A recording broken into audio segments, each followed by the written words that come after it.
Okay, so hello, my name is Brian Behringer. I'm really happy and excited to be here today. Hopefully, y'all are too. This is my, I think, sixth, maybe seventh year doing the Scipreneur Challenge. I started off as a mentor and just kind of a participant, and then I moved into facilitating part of the program. And now, for the last few years, I've been facilitating the whole program. It's really exciting for me to do this. I do a lot of this in my free time, and I'll kind of get into that a little bit as we move along. Before we get started, I kind of like to do a little system check. I see everyone's got their videos off. I'm not really one of those people that has to have the video on or off. I'm fine if you turn the video off, especially if you want to multitask. I'm a multitasking kind of person, but for just the first few seconds, if everybody could just kind of come off video or come off audio, say hello, just make sure that we're all here. Great. I'm starting to see faces and different things. I do really appreciate y'all's protocol. Everybody jumped on, immediately jumped into the mute mode. It was kind of perfect. So I appreciate that. So great. Seeing a lot of faces I saw at the IP parade, a couple of faces I haven't seen before, a couple of faces I saw at 3686. Hey, James, how are you? It was great.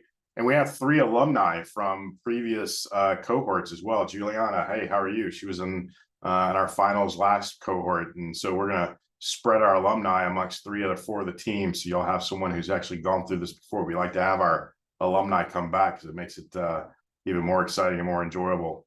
So everybody, now I'll let y'all do what y'all want with your videos and your audio. The protocol for me as we run through this thing is, like I said, you can have your video on and off. It doesn't really matter to me. My feelings won't be hurt. If you're multitasking, you have to run to the restroom or go get a drink or anything like that, that's great. That's fine with me. These sessions will be recorded. I do ask that you show up for all these sessions. I do interact a lot with you, although we'll talk about tonight's level of interaction might be a little less because of how much ground we have to cover. But I do still encourage interaction. I encourage y'all to raise your hands with a little emoji or come off the audio mute and just say hello, Brian, hey, I have a question, or come off video and I'll notify that, or if you want to drop something in chat. So I really do want this to be very dynamic and we can go back and forth and ask questions. So please don't ever hesitate to do that. But otherwise, I'll just kind of keep going on with the material because we do have a lot of ground to cover each week in a very short period of time. The first part of tonight, we'll go over some of the program overview and what we do during this program. As I was saying before I was recording when no one was hearing me, we have some really, really great intellectual property this cohort. I'm really pleased by what we got from UTK and Vanderbilt. I think y'all are going to be very excited about this too. And we're going to let you choose your preferences, although I will be assigning teams based on those preferences, but I do need to try to get a good mix of people across the teams, and we'll talk about that in a second as well. All right, so tonight we're going to cover some basics, and we're going to cover a lot of ground, and I'm going to go over that here in a section. You can see what we're talking about as topics over to the right. Every week we'll have a PowerPoint presentation to go along with our material.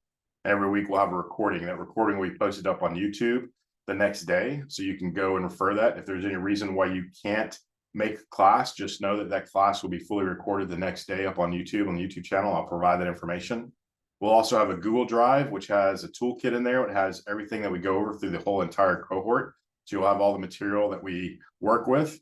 And what we're going to do is actually provide that material back to the IP team so they can walk away with something after this cohort that really provides them some business materials.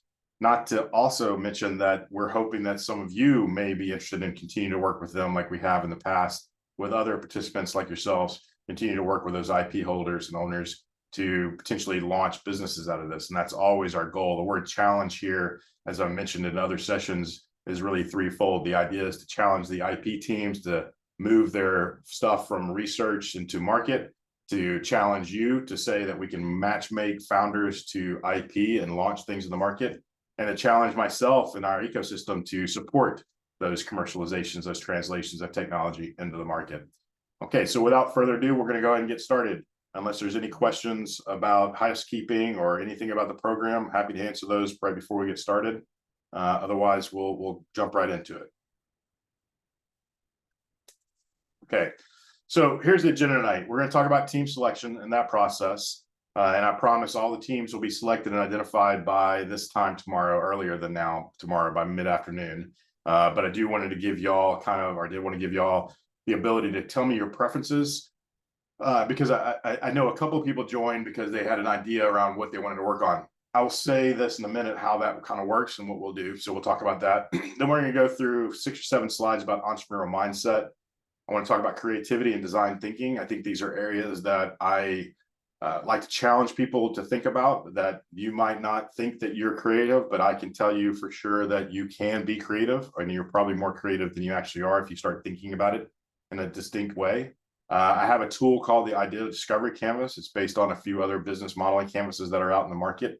I think mine's actually a little bit more straightforward and has more information. So we utilize the one that I've created over the number of years of teaching this.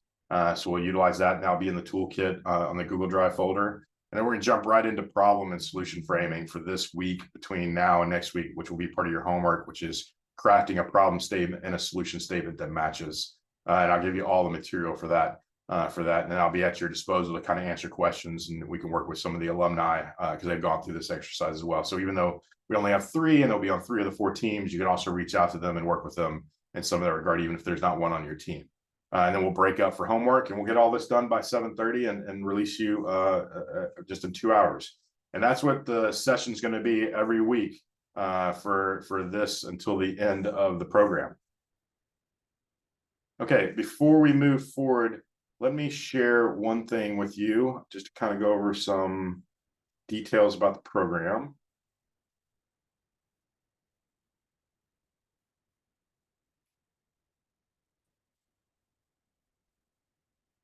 That's not. Okay, so right now you should be seeing the calendar.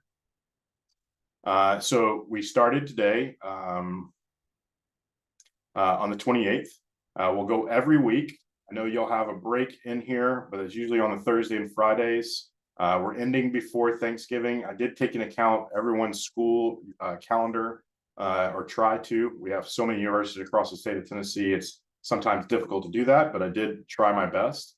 The only other thing I wanted a couple of things to tell you about is we will be doing a final pitch event in November on the 16th, and that will be a live and virtual event for those who can't make it, but we do encourage everyone to make it. And the other thing that's not on here is we have a Life Science Tennessee conference that's happening on November 8th, of which everyone in the participation of this cohort is going to get free tickets to, and we'll follow up with more information about that, and that'll be in Nashville. So we actually have a conference that we do every year, and we encourage your participation and your attendance there, and we're going to give you free tickets to it as well. So that's one area that we'll talk about. Okay. All right. Let's see, IP information. Okay, so here are the 4 areas of IP that we have. And here's the contact information, and this is going to be stored in the folder that I'll share the information with you. I've shared, I think, the parent folder of this, but I'll make sure everyone on this list has access to all this material. I wanted to provide this information so you had access to the IP holders.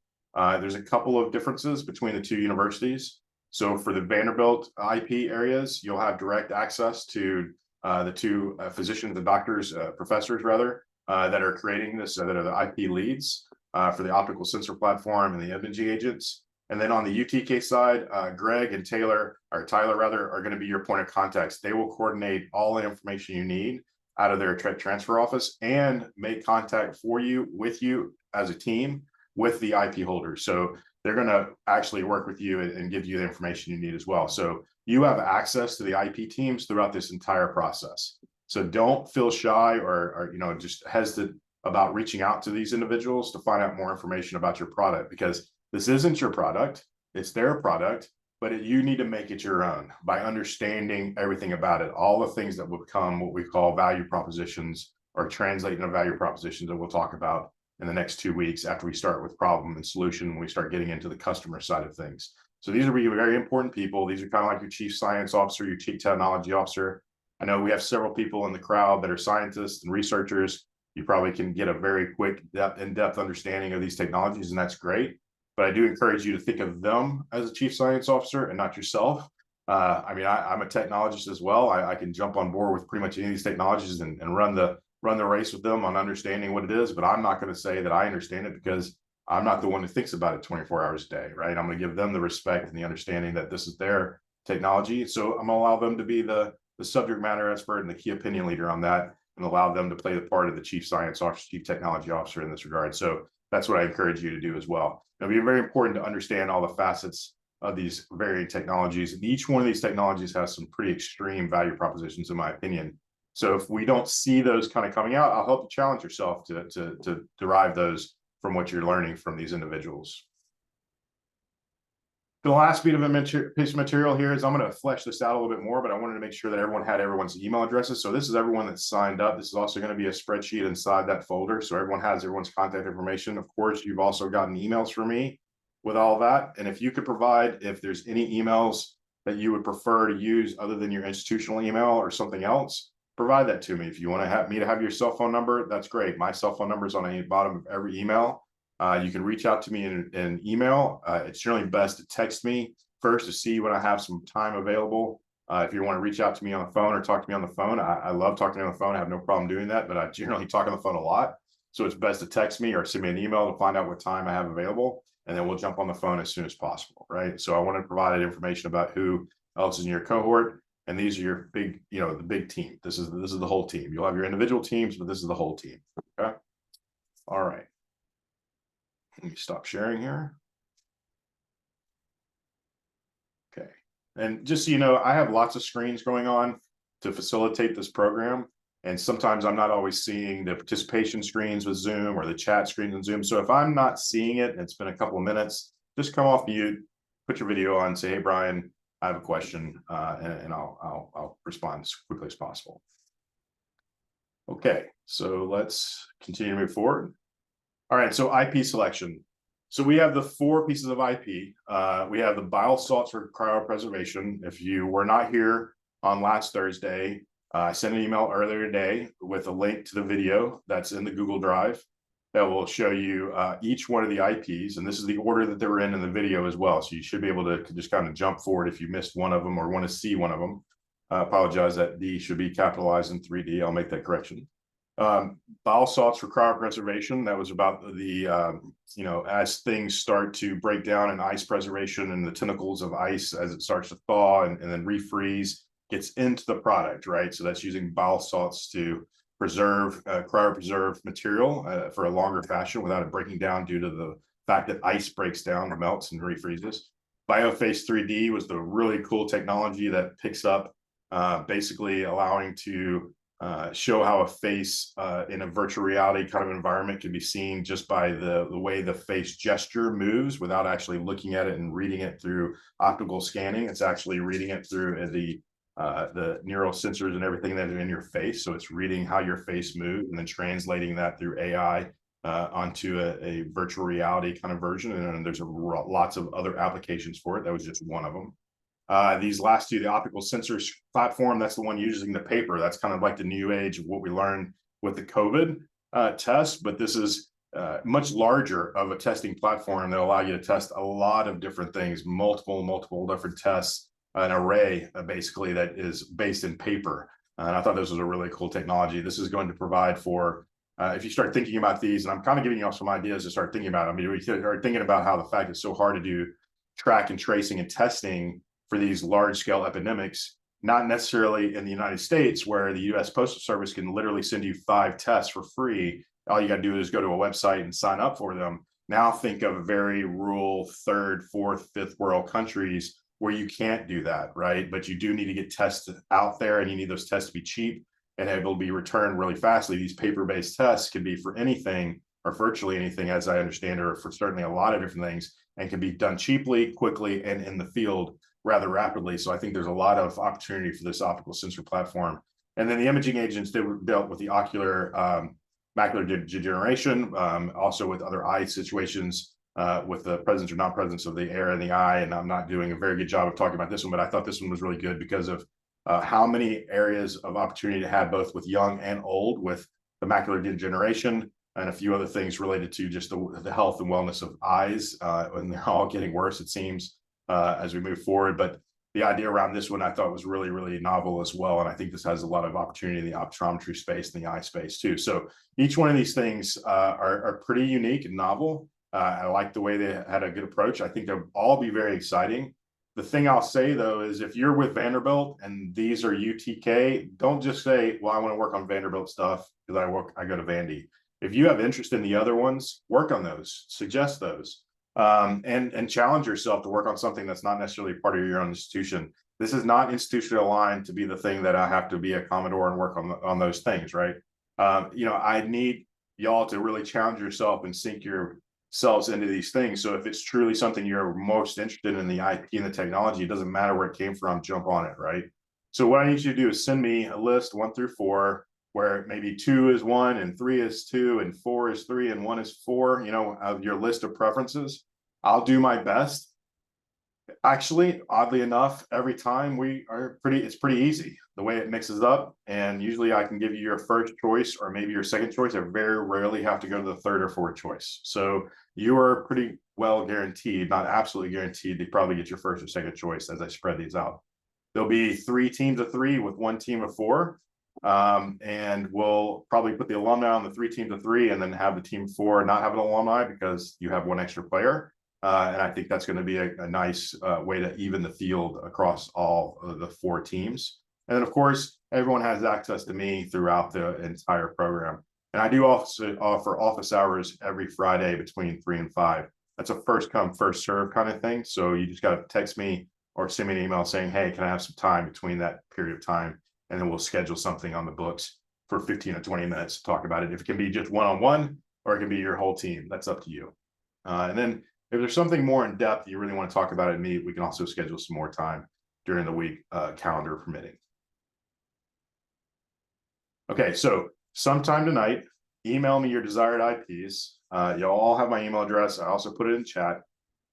Email me your list individually, and then I'll put all those in my little mental algorithm of trying to figure out how to match all up with what you want. And then I'll send you your assignments by this time or earlier than this tomorrow. Okay, so we're going to jump right into it. I got 5:53, and I'm always very, very adamant about getting you out on time, if not early. I like to give time back whenever I possibly can. If I can't, it's certainly going to be at 7:30, so we can all go back to our evenings and our families and everything else. This first sections of this presentation for tonight is probably some of my favorite stuff because it's really kind of the baseline of what an entrepreneur is. It's kind of the beginning of when people start to feel like if they could be an entrepreneur. It's when some people start to think that maybe they want to be an entrepreneur. Working with every type, breed, age, class, gender, it doesn't matter what category classification is of entrepreneur over my tenure of period. And I've been an entrepreneur my entire life. I'm 3rd generation. My grandmother had a gas station / GM dealership. My grandfather had an antique store. My father was a full-time salesman for American Hospital Supply in Baxter and Cardinal, but he had side hustles that I worked. At the age of 8, 9, 10, and 11, and 12, I was managing retail stores for my family, a video store and a pizza delivery store by the time I was 13. So I had never known anything other than entrepreneurship. So to me, this wasn't a question I asked myself.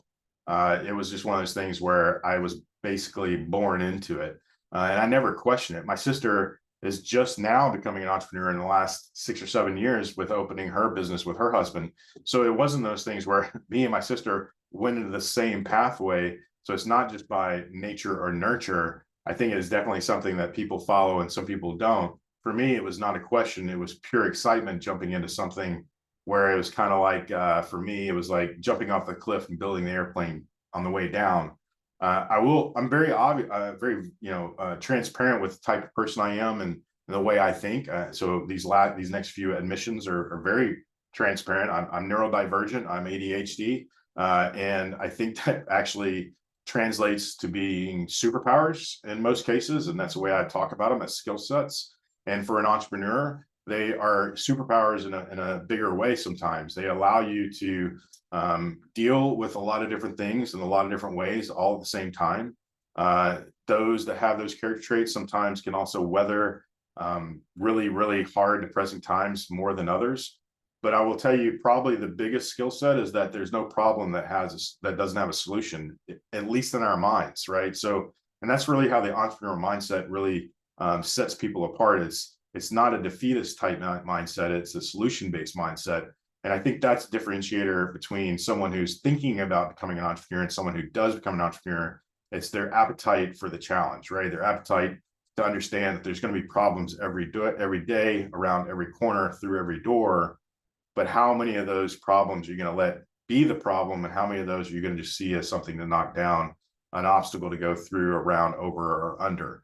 And that's really where, that you have to, it's a gut check around that entrepreneurial question.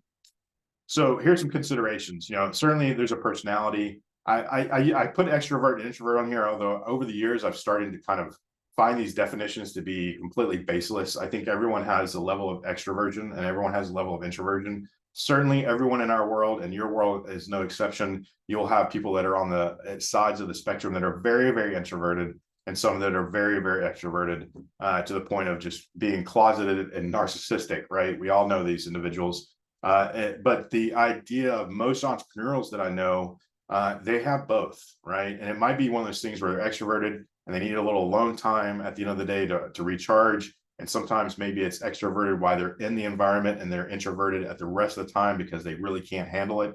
And they've spent all of the extroversion energy they possibly can and muster up. And the rest of the time they have to recharge and they're actually an introverted individual. To me, that's because you have both, right? You fall right in that middle of the spectrum. And I find that most entrepreneurs need to have both, or actually benefit to success with having both. The ability to be alone and think and need that time and be okay with being alone. And then the ability to turn that switch and say, I've got to get out there and make those sales or talk to those investors, and more so talk to my customers, get to know who my customers are, get to understand what their needs are, get to understand what their pains are. And if you're not willing to do that, then entrepreneurship is going to be a very difficult and rocky road for you. Self-motivated. Motivation is one thing, but self-motivated is another thing, but also motivational, right? Being able to motivate a team. There's not very many founders that are successful by themselves forever. There are also not many founders that are the sole key holder of the idea forever. Jeff Bezos did not create Amazon by himself. Jeff Bezos had an idea to sell something, not books, was not his first idea, something online. That's not a novel idea. That's not a crazy idea. He just happened to be one of the earliest ones doing it at the scale he wanted to do it, with a product, beachhead product, meaning something he knew would sell at a time when no one was doing it, right? In the early 2000s. So, but he didn't build Amazon by himself, right? He had a small group that turned into a medium-sized group that turned into what we now know as hundreds of thousands of individuals. So when you talk about it, motivation, it started off with self-motivation, but then it also turned into being able to, or needing to motivate a really large team to get to a common goal. And return on energy, you have to learn early that I'm going to invest a lot, and it's going to be what we call sweat equity, and that at some point I'm going to get a return on that energy, and that's going to be something that I can personally take to the bank. It's not a literal bank, it's a personal bank. Work-life balance. This is something that I talk about quite a bit, but I'm not going to talk about it extensively here because you kind of get it. This suffers, but also benefits. I mean, you want to be able to pick your kid up from school, be an entrepreneur. Do you want to sometimes not be able to see your kid for 18 to 24 hours, 3 days in a row? Don't be an entrepreneur. Then you're going to have to be that entrepreneur. And my family has grown up with this. And I think overall, if you kind of add up the days, I've been with my family way more than I've been away from my family as an entrepreneur. And I haven't punched that clock every day like a lot of people have. But there is that strike of work-life balance that can be difficult. But also, if you manage it right, it can be quite rewarding.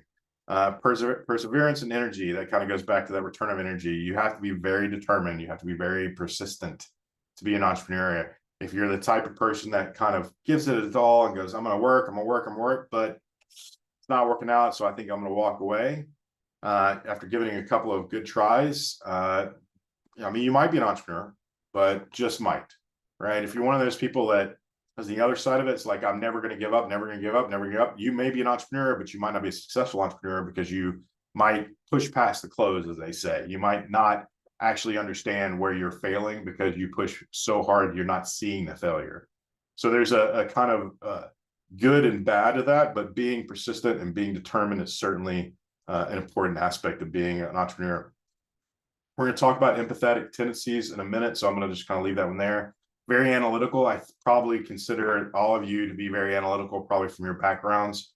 And we're going to talk about how you get into this today, how it's very much kind of like the scientific process when we get into design thinking. And then the last part about considerations, the 3 C's. I think these are very important for entrepreneurs to understand. And this is something that I actually talk about outside of the entrepreneurial side of things as just an important way to both look at yourself and then also look at other individuals that you're trying to work with. When you're going out and finding founders to be a co-founder with, this is a good kind of litmus test to go through to see if that's someone you can actually work with. Character, confidence, coachability, and it breaks it down just simply like this. I'm gonna go from the back forward. Coachability, someone who can learn, is willing to learn, desires to learn, just a happiness to learn, but someone who can also impart knowledge onto others, right? So it's that one that is willing to teach and willing to learn. I think that's all about coachability. So if you're not willing to learn, then you're also not willing to impart knowledge on other people. You're really just at the point going to just basically shower someone else with unsolicited information. If you're not willing to learn, you're really just saying you should listen to me because I know and you don't. That's that type of person. So on the other side of it, someone who's willing to learn is also someone who's willing to teach, and that's more of a virtuous back and forth.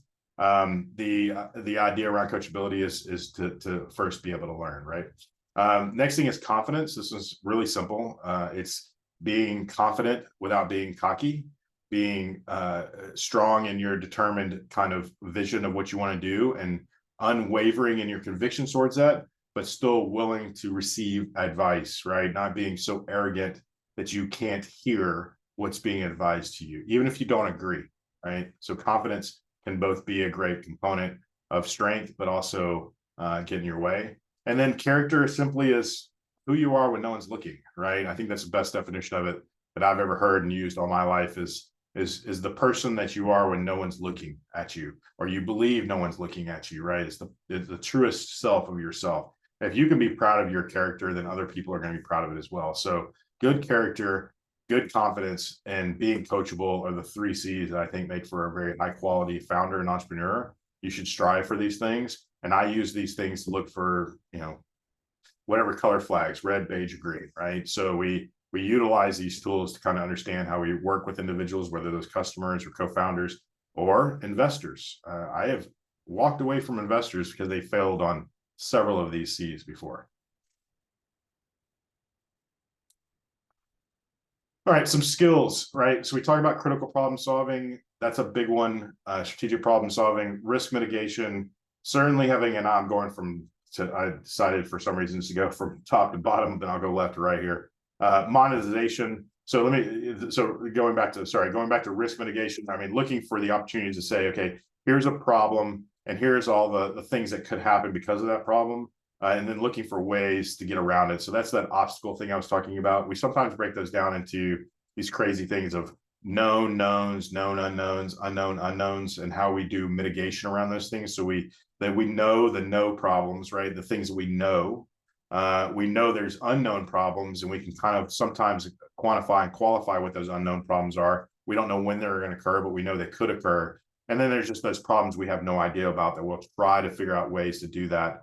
But we'll know when we get there, we're going to have to react quickly, right? And that's all about risk mitigation. The monetization, the one on the bottom left, that's looking at things and saying, hey, I can build a value proposition plan on this, and therefore I understand what the value is to the customer, and therefore I understand how much a customer is willing to spend, right? So looking at everything from a value proposition perspective, and then saying, hey, let's talk about how I can monetize that. We have to look at these intellectual properties not in the holistic state of like, you're going to buy the entire intellectual property. You have to look about it from a product perspective. How are we going to deploy the intellectual property individually to customers so that that customer pays us? In our world, that also might be a third party. That might be an insurance provider, which does complicate the situation sometimes very extensively in our life sciences world. So we'll have to walk through that with the intellectual properties and see which ones of those are going to be an issue and which one's not. Empathetic research. I mean, everyone understands the term research, but empathy is something that I'm hoping each one of y'all understands well. We have a slide to talk about that in a little bit, but empathy is a big part of being an entrepreneur. It's not about feeling for someone. It's really about sensing what their life is like being in their shoes, right? I can feel bad for someone who just had a flat tire, but if I've never had a flat tire, I can't truly feel what it's like to have to fix a flat tire on a really busy interstate, right? So that's something that I want to understand, to help impart with y'all is like empathy is different than sympathy, and being empathetic is a very important character trait of being an entrepreneur. And trust me, empathy can be learned. It doesn't mean you have to be in that scenario to be an empathetic person. And I kept saying it. It also doesn't mean you have to go around saying you're an empath either. I mean, I think that's a term that some people use too much, actually. But having an understanding of what is empathy is important. And I think that's the part we'll talk about here in a bit. Conceptualization, being able to look at things and start breaking them down into small chunks. Henry Ford, great saying, I'm paraphrasing, nothing's too difficult when broken down in smaller pieces. That's really what he did. Say what you will about Ford over the next 150 years from that, but 100 years plus from that, but he definitely made big things smaller and then made them into larger scale things. So he was able to scale things because he was able to break them down. He started by conceptualizing all these pieces together and how they would work, right? And another term for conceptualization, prototyping, right? How do we envision something either mentally or in a rendering and an AI or a 3D rendering or something that we would actually build a prototype for in a lab? How would we conceptualize this working both from a business perspective as well as a technology perspective? So a lot of times an entrepreneur needs to be able to do that in their head. Funding for sure, be able to go ask for money, thinking user-centered ideation, the humans in the center of the design concept here. We'll talk about that in a minute. Being able to be very strategic while also being tactical. And then entrepreneurship, sustainability, always looking for opportunities. And this is a new one over the last 5 years. Certainly I didn't have this 30 years ago when I was starting my first business outside of the retail space that I had when I was teens. This one is about looking for ways to be sustainable, looking for ways I can make my company both sustainable without funding, meaning that it can live on its own without any additional funding other just the general revenue, but also how can my company be sustainable to the environmental sustainability goals that are in our space now as well. So I put this on there because I think entrepreneurs need to start thinking very sustainably as they move forward and building out their businesses. Okay, so that was the entrepreneurial mindset. I think everyone who I've ever talked to about those things, generally, no one runs away at this point and says, oh my God, I have none of those. I think everyone that I've ever talked to can identify with several. I think everyone I've ever talked to that is thinking serious about entrepreneurship probably says, I fall short on some of those, but I can get there. Right. And that goes to that coachability kind of thing. So think about those when you're looking at the deck, which the deck will be in the Google Drive as well. So you can look at the deck without looking at the video. And if you have any areas that you identify that you're weak on, start working on those. I mean, I think this is an opportunity for you to look at some of those things and then start to work on those to the benefit of not just whether you start a business or not, but if you look at any one of those things, they will help you whether you go get a job at a Fortune 100 or Fortune 500 company, or whether you start your own business, or whether you're part of an academic institution, whether you're teaching a class and interacting with your students. Anything you do is about something entrepreneurially. I'm convinced that many of those skill sets translates to almost any job on the face of the planet, but I'm biased. So, okay. All right, let me check chat here and see if we have anything. Okay, all right. So are you creative?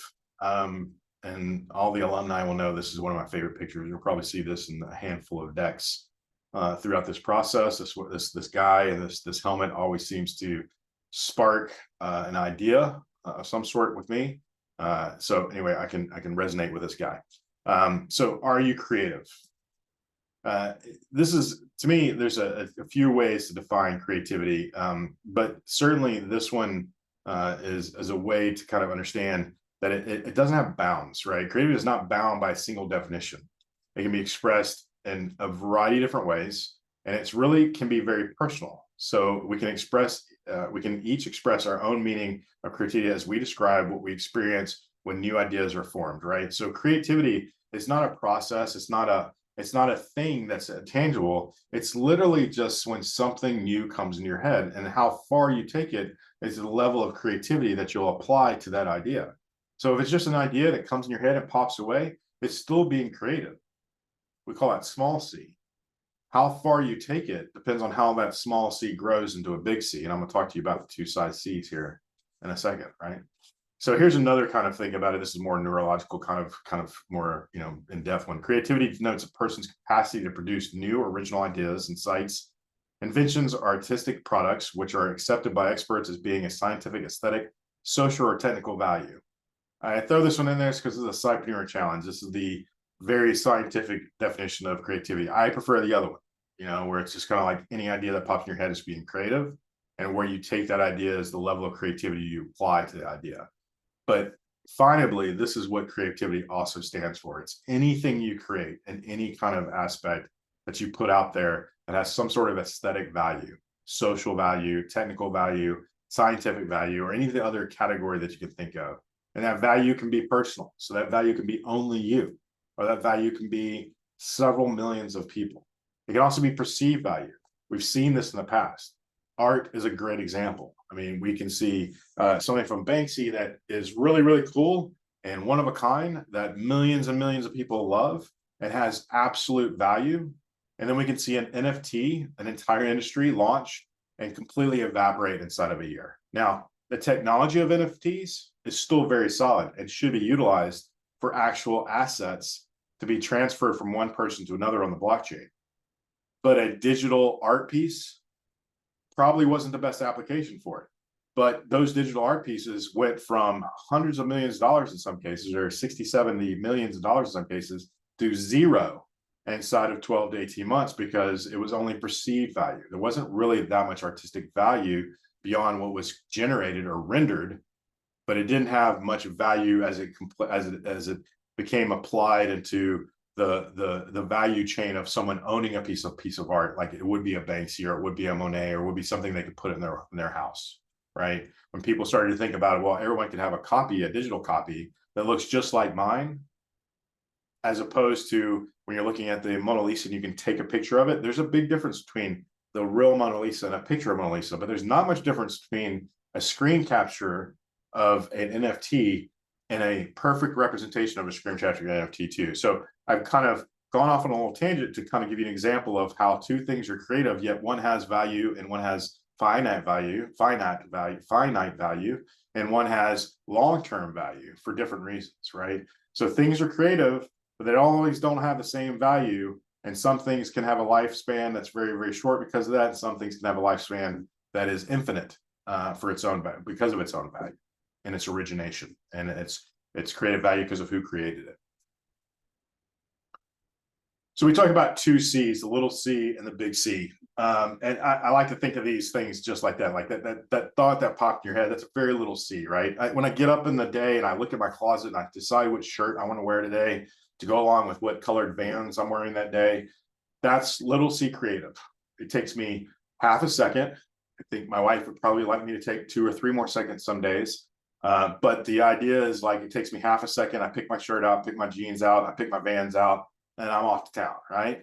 That's little C type stuff. You make these decisions every day. Am I gonna have French fries today or am I not gonna have French fries today? That kind of thing. And you don't even think about it. So it's not even something that, it's that big of a deal, right?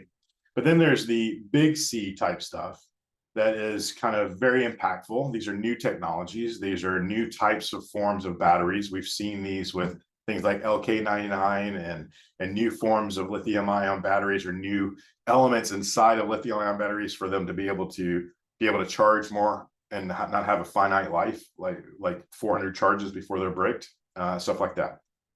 So those are big C's. So small C's can also be product updates, right? So don't just think of it as small little like one-offs in your head. They can also be translated into product updates, but they can be very small product updates. They can be different things that, hey, we got feedback from a customer that sparked an idea with our product team. We're going to change this up. It's pretty minor. And we're going to roll it out in the next release. That's a small creative change.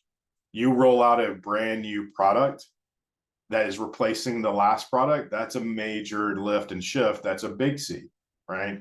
So you can see these are 2 levels of creativity, but hopefully you can also see that one small C can turn into a big C. So if you start thinking about it and going back to the Henry Ford statement, even about having something so small, when you have something so small and you start thinking about it in kind of these small C terms, and you go, hey, I have a small idea and I'm going to start working on it, becoming a little bit bigger and bigger. And now I'm going to bring on some of my colleagues. I'm going to bring on my product developers. I'm going to bring on my engineering teams. I'm going to bring on my design team, and I'm going to start working on it more and more and more. And eventually that seed gets bigger and bigger and bigger and becomes a larger creative idea.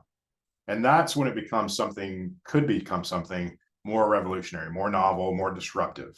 And that's where innovation really kind of jumps into the bigger C side of things, because the impact, the level of change that occurs when you roll something out that's gone through that kind of big C transition is huge, right? And so that's really where we say it is. But if you think about it again, you start breaking it down, it was small iterations of change, small iterations of creativity. So it's not like I have to come up with, in one mind thought, the next greatest thing. And I think that's what gets in people's way sometimes when they think about, I'm not very creative because I don't see on this blank piece of paper the Monet as I'm doing it. Well, if you know the story of David and Michelangelo, I think that's right. Man, I don't think about the Roman Empire a lot. So if that's the question that people are going to ask me, don't. But when he was looking at the marble, right, as the story goes, he did not see David in the marble, right? He just started chipping away. So let me put it this terms. What was inside the marble that no one could see was the big C. But what he was looking for was just small chunks, just small little creative decisions as he's moving forward, right? To eventually, when he started to form a shape, that shape started to create a larger level of creativity in his mind. And then he ran with it and he sunk himself into it, and it became the statue of David. That's a great example of how something can be very, very small, just a block of marble with a certain chip that you're just kind of going into. So a square piece of marble, and I'm just chipping away. It eventually becomes something that we all know and love, can aspire to see one day in real life if we haven't, and just say, wow, I mean, that's art. But if you walked up to the statue of David and thought, I can't be that creative, no, you might not be that fine tooth of a master to be able to get to that smoothness of stonework. But then again, if you work at it, you can. I mean, it takes 10,000 hours to be an expert in anything, right? So everything can be broken down into something just that needs work. And that's really what the message I'm trying to deliver here is that an entrepreneur is not a certain type of person. A creative is not a certain type of person. These are just people that want to put in the work to be good at something. They want to be good at entrepreneurship. They want to be good at being an artist. They want to be good at being a creative. Any one of y'all can be creative, I promise. Oops, wrong way. Okay, design thinking. So all the scientists in the room are going to probably get to this really, really quickly, but I think everyone will, because it's a very kind of basic approach to the way you create things. But think about this like the scientific method, right? We're going to go through something.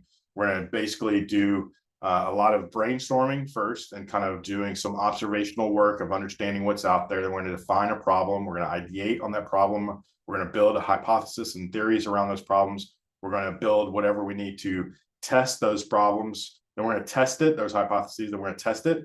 And then we're going to rinse and repeat. We're going to publish our observations. We're going to talk to our colleagues. And then we're going to refine our hypotheses. And then we're going to continue to test and refine and refine and refine. So it's no different than your 8th grade chemistry class that you learn about the scientific method.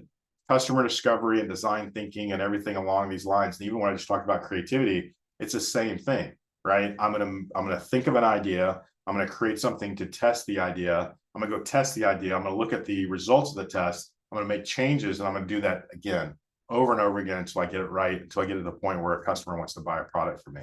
And that's what design thinking is all about. And to look at where the actual innovation occurs, you kind of look at it in these 3 different core activities around design thinking. It's revolving around the ideation of an idea, the inspiration of the idea, and then the implementation of that idea. So it takes all these pieces. If you just have an idea and someone's, you've been inspired idea, but you don't ever do anything with it, it's nothing, right? And you can't implement and inspire something that, so it's the idea is like, it takes all these kind of pieces to come together. It takes some sort of inspiration, some sort of reasoning, and it takes some sort of level of ideation to understand what it's going to take to deliver on that. And then you have to actually execute and deliver that to market, right? So that's the design thinking foundation. Okay, I like this a lot because it really describes how generally this is Monday through Friday for me. So Monday's discovery and Friday's delivery. If you think about the way my brain kind of works from an agile perspective of so many years of doing product development and agile work, I think my brain just works like this every week. I think I have a sprint basically in every week of my life. So when you're doing design thinking foundation, I mean, design thinking, everything is very, very chaotic and crazy during the discovery process. And you can imagine for anything you've ever done, when you didn't know everything at the very beginning, that's when it's the most chaotic, right? Why wouldn't it be? You don't have any answers. So everything is really, really all squirrely and crazy and everything else. But as you go through your research and testing and customer discovery and putting yourself in the field and understanding what it takes to test and learn about your product, that line starts to get very, very less convoluted, less all over the place, less chaotic and ad hoc, and more structured to the point where you're delivering something that should be a very smooth line, right? From a perspective of, I don't know exactly what I'm going to do over here in discovery phase, to I think I know what I'm going to do, to I know what I'm going to do and this is what I'm delivering because it's been informed by what it was inspired originally for my customers to what I'm actually going to build because of what has been requested, but also how I'm building it because what I know is going to deliver the pains, alleviate the pains and deliver the gains for my customer. And I'm going to deliver that. But guess what? As soon as I do that, this occurs, right? For a variety of reasons. One is, think about from this first iteration to the next iteration, I have customers coming in. And this doesn't have to be one product release. This could be 10 product releases down the road. But now I have a competitor coming in doing the same thing I'm doing. So now my world is chaotic again. I got to think of a new feature set or sets of features that are going to differentiate myself from my competitors again. Or here's another one. I've rolled this thing out there last year and I've had 1,000 customers using it. And guess what? Those 1,000 customers now want more. Or maybe I've got them to a point where they were at point A and now they're at point D and they've evolved because of my product. And now they're like, what's next? What have you done for me lately? Right? I have to continuously evolve. So design thinking and your product really can never sit on a stage or sit on a shelf and just kind of stay that way, stagnant. I'm not saying products don't do that. Certainly products will do that. But those products will always have a finite life. It always happens. It might be 75 years, but it always has a finite life. I give you a great example. Coca-Cola. You think Coca-Cola hasn't changed. I mean, I don't know. I'm sure we have a variety of aged individuals on this call, but Coca-Cola has changed dramatically. I mean, it used to have cocaine in it. So, I mean, it's got definitely changed since then, right? I mean, it had no regulations whatsoever when it first came out. It actually had cocaine derivatives in it. It wasn't, it was, it definitely gave you a good high. And over the years, without regulation, it's changed a variety of times. So that secret recipe has certainly been there, but it's also altered. And then in the 80s, they decided just to change the recipe altogether. They went from an entire, called it New Coke, right? They went to an entire new product, and that backfired tremendously on them, right? So, but the idea is kind of what I'm saying is like, they felt like they conditioned their entire user base around a taste that they then started thinking was becoming stagnant after 100 years or 75 years at that point. Well, the fact of the matter is they weren't listening to their customer anymore.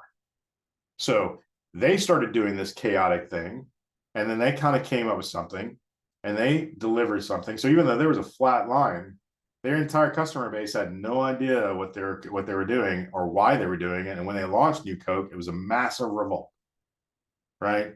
So the idea that I'm trying to lay here is that you can go through this process and do all this stuff and kind of be on your own way and say, I'm doing everything correctly. But if this is not informed by your customer and you're doing this for yourself, then you truly are doing it for yourself. And it could be, probably will be, a rude awakening when you deliver this product to the customer and the customer is completely unaware as to why you gave them a new product, right? They might be blown away like, wow, you read my mind. But the odds are good that you're biased by the decisions you made to deliver something new to them. And you're going to, as they say, F around and find out these days and see what the consequences are of not asking them their opinions, right? So the idea here is this is not just something you do in a vacuum.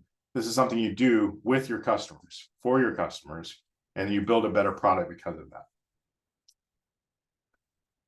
And this is where innovation comes. And what I was just talking about sets the next stage of this conversation here, where it's just human-centered design. You are not, as the entrepreneur and as the founder, and none of these IP holders, hopefully none of them believe this, and I don't think they do. They are not the customer of this product. Now, don't get me wrong. There's been many, many entrepreneurs who've created something because some of their family members or themselves had issues. We hear that all the time. I love it when I hear an entrepreneur talking in a very personal, vulnerable way about something that's happened to themselves, some experience or some journey they've taken, or something that has happened to their family. And that's what sparked them, inspired them to build a business, because they wanted to create something that would alleviate a pain or bring a gain, something positive to someone that had suffered from something in their family or themselves. That's fine, right? But that's only good for when you're selling your business to an investor for them to invest. That's not how you build a product for a large customer base, even if you suffer from it. So I have a colleague who has diabetes and he has a diabetic product. And we talked about this, and he understands this very, very clearly. Even though he has diabetes and is a key opinion leader in his space, he did exhaustive customer discovery on all age groups of diabetes. And if you can, I mean, this is, I'd let, if you want to come off mute and talking about it, but I'll go ahead and give you the answer. It'll probably take a little time. Is he is in his mid-20s. So, and he's had it since his whole life. So let's just say he has a great understanding of what it is to live with this from his earliest years, and when he had to kind of suffer it from himself because he could, sense it himself, not being a baby, all the way into his mid-20s. But he doesn't know what a 30-year-old diabetic feels like, or a 40-year-old diabetic feels like, or a 50 or 60 or 70-year-old diabetic feels like, right? So he can be biased and say, I'm going to build a product for diabetes and for diabetic patients, and I have diabetes, so I know what it's like, and build something for himself and therefore build someone for no one. Or he can do customer discovery and truly find out what a large group of customers might think, and he can find out where he is right and where he is wrong. So there's two things. You're building it for yourself, you're building it for a customer of one. And if you're building something for everyone, you're building it for a customer of none. So I'll say that again. If you're building something for yourself, you have a customer of one, and you're building it for everyone, you have a customer of none, right? You can't sell a product to everyone. There's not anything in the world that you can sell to everybody. Okay. So going back to this, considering that you have to sell to someone, and it's either got to be somewhere between a customer of one and a customer of none, then your human-centered design is where it's at, right? Because you're building it for someone else, not yourself, okay? And not for everybody. So where desirability, feasibility, and viability intersect in the Venn, that's where the innovation is, right? Because if something is not desired by a general population, then why are you building it? It's not innovative. If it's not feasible, it might be desired greatly, and it might be viable from a perspective of being able to sell it, but it's not technically feasible, or it's not fiscally feasible. It might just cost $1 trillion, right? And if something's not viable because the technology is not there, like LK99, atmospheric, normal atmospheric levitation, basically, and being able to have something just kind of float that doesn't burn your legs off when you're standing beside it, right? So just real quick, Star Wars. Yes, I love Star Wars. Shocker. You've had something floating along like a sand speeder or anything, or just something, little maglev, little things they move cargo around with. If you were actually standing beside that thing, you would just spontaneously combust, right? Because it would blow you up. But with LK99, that's ambient, room temperature ambient. It's not going to blow you up, right? That's brand new technology that we're hoping can be repeated over and over again. That's going to be revolutionary to the world in many, many ways, right? So before then, that wasn't feasible. It was feasible in 1999 when they actually created it the first time, but then couldn't recreate it for another 20 years, right? So the idea was it was feasible at one time also, and then evaporated basically from their ability to recreate it for 20 plus years. And now they were able to create it during COVID, and now it's become feasible again. So it actually has fallen in and out of this little Venn several times. So now it's feasible. It's also viable once it's been able to be repeated over and over again. People can take that technology and say, yes, we can apply that technology And once the industry starts seeing how they can apply that technology, there's going to be a high level of desirability, right? Now, that's three different bubbles though: desirable, viable, and feasible. So you put those together to understand how are we going to implement those three things that are about this product to make it truly innovative, where a customer wants to use it and will pay us for it. That's where the innovation is, right? Okay. All right, empathy versus sympathy. We talked about this a little bit earlier. I want to spend a little more time with it, but we're not going to go into it greatly, because at this point, you can look online and find out obviously a bunch of information, a lot of examples. I've also found that I've tried to teach kind of empathy before, and it's really hard to do. Hang on a second. It's kind of hard to do. It's some of these things that I think people will come to once we kind of plant the seed. Maybe even as a few days or weeks or months, but it's certainly something that I've kind of talked to people that I didn't think got it, and then after seeing them after a little while, they kind of got it, right? So there's two sides of things, and the terms empathy is actually relatively new. It's not been around for hundreds of years of understanding just feeling bad for someone. The terms of being empathetic are not that old, but we have that understanding of it, right? So term we use for the ability to understand other people's feelings if we were having them ourselves. And then sympathy refers to the ability to take part in someone else's feelings, mostly by feeling sorrowful about their misfortune.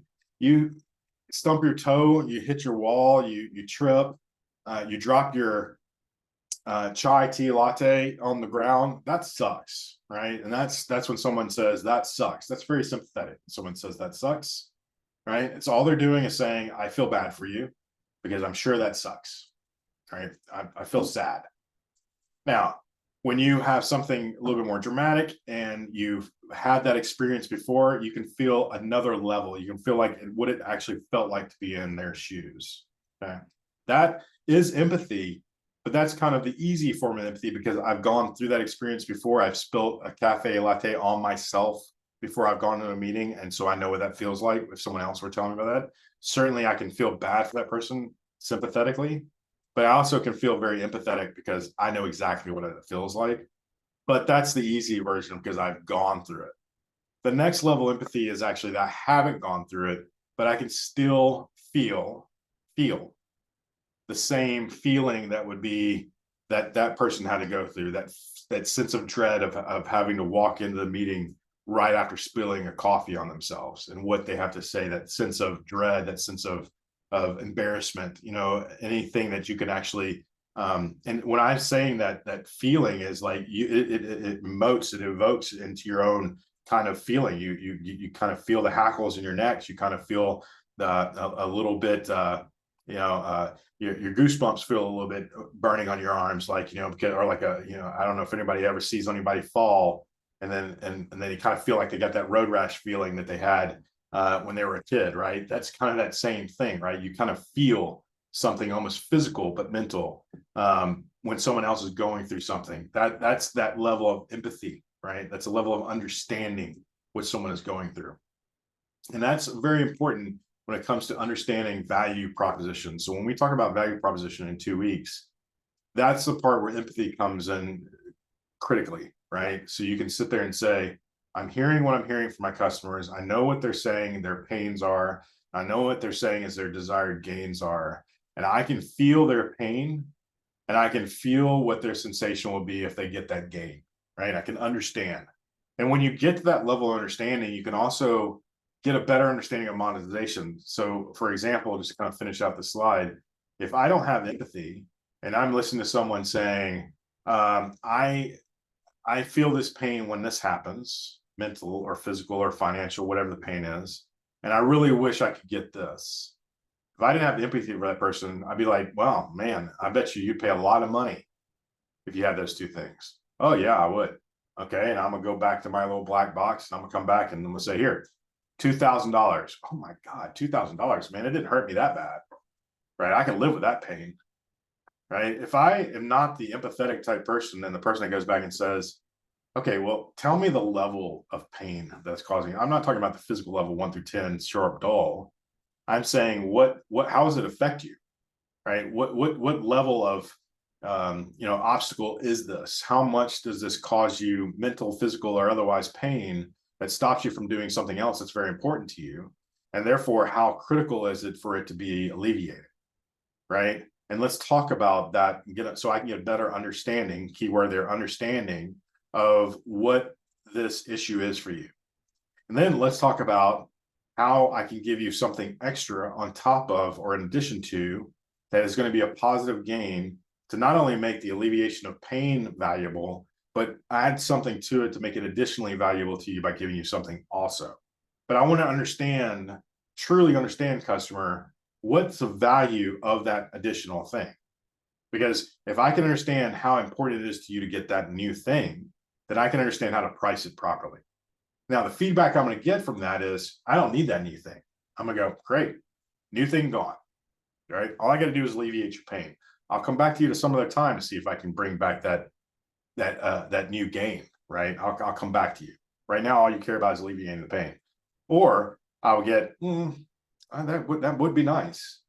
I'd be willing to pay for it. I'd be willing to pay a pretty penny for it. How much would you be willing to pay for it? You can give me enough, and I can get to that point by taking an empathetic stance and positioning my questions to get a further understanding. So it's not like I have to jump right in and say, man, I feel you. I know exactly what you're feeling like. But I can utilize my discovery tools through an empathetic lens to then discover from that person the value chain that I need to build my product around to have them write me a check, right? I mean, I'll cut through the chase, right? That's the end result. Write me a check. Empathy is a big part of that. Okay, so empathy, sympathy. All right, probably spent a little bit more time on that than I said I was going to, but I think it was good to get it out there, and hopefully you took a lot away from that. So here, the next part of it is a tool. There's several canvas tools out there. There's a lean canvas I like a lot, but also kind of didn't like the way the canvas was structured in a way that you really had to jump around. So I wanted to keep it pretty straightforward. So we have the idea discovery canvas. It's broken up into 4 sections, 3 main sections and 1 kind of bonus section. And I'm going to break it down in the next few slides. But what this tool allows you to do, and the reason it's really, really good for founders and it's really good for businesses, and I've utilized this tool in small businesses. I've worked at FedEx as an entrepreneur in their innovation departments with 75 people using this tool all around one product. I've used this, so it's been used in Fortune 100 companies, Fortune 50 companies. Not this tool, the lean canvas or canvases like this. What the value of these canvases are, we're going to use a few different types of canvas during this process: a persona canvas and a value proposition canvas, and this idea discovery canvas will be utilized, although we're not going to be utilizing it directly. I'm providing this for you to have as a tool for whatever you need out there in the real world for other needs. But what this tool allows you to do is have a single page, a canvas, that incorporates and encapsulates everything you need to have around your business concept, everything except the execution plan. So if you were to take this and break it down into its 4 areas, the first part probably is the most critical part. This is the 3 legs of the stool, right? You don't have these 3 legs of the stool is going to fall. No stool can stand up with 2 legs unless you're sitting on it and just kind of balancing it. But then again, you're standing this tool up with at least 1 leg, if not 2 legs. So it's really 4 legs or 3 legs. You add your legs, right? So a stool can't stand up by itself on 2 legs. And I'm sure there's someone out there proving me wrong right now, but the idea is the same. So this first part is kind of the stool, 3 legs of the stool. The problem or idea, because I don't want to make it sound like everything has to be a problem. It could be a brand new idea. It could be a brand new opportunity. But it's broken down into who, what, when, where, and then a little bit about the how. And we're going to go into that when we talk about problem statements here in a few minutes.